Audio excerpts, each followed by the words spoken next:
Well, I wasn't always a fitness fanatic.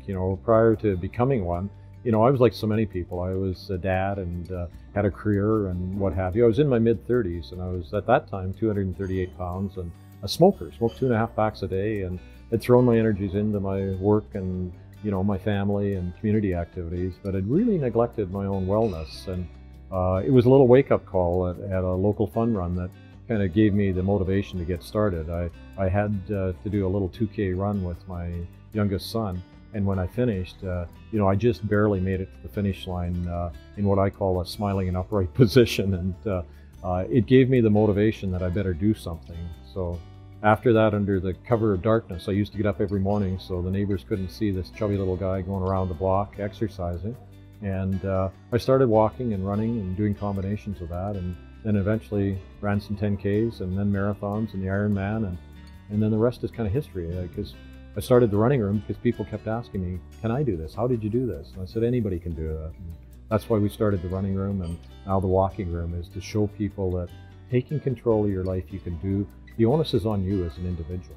Number one thing that keeps people from exercising is fear of embarrassment. And I find by getting people in a group environment, we overcome that fear.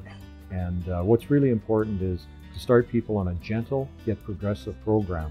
And start them out. They don't start out sprinting and running marathons and what have you. Start by walking. Walking is gentle, yet allows us to get stronger as we go through the program, get more controlled over our eating habits and our stretching routines. We learn that we sleep better, we have more energy, and it empowers us to stay consistent in our program.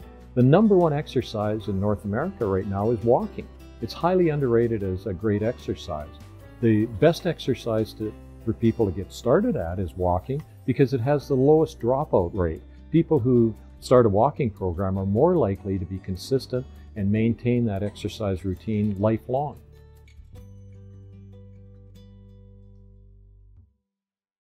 Active Aging Online Walking Clinic was really important because I think it allows people to start in the privacy of their own home. That's really important to start with, that they have to motivate themselves. That motivation comes from within a little bit. There should be no fear of embarrassment or intimidation, and because they're doing it online, it's interactive, so they're still able to ask questions and get a response from somebody to the questions that they might have. There's a wealth of information available, whether it's nutrition. We've got medical experts like Dr. Rob Welsh who will be there answering questions and giving you information on cardiovascular fitness. I'm a heart doctor that's really dedicated to exercise and promoting exercise as a way of increasing people's health and well-being.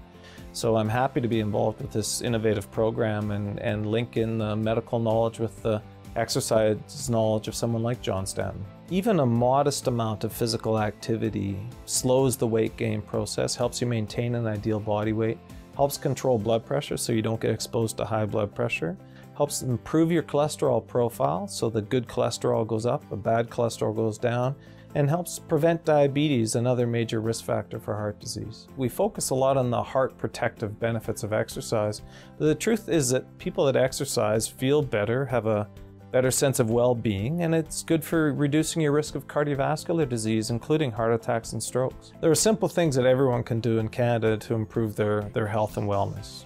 If you smoke, obviously you need to stop. You should know your numbers, both your cholesterol numbers and your blood pressure numbers, so that you can manage those if appropriate. Eat healthy, a good dose of fiber, fruits and vegetables, and avoid trans-saturated fats, and incorporate exercise into every day.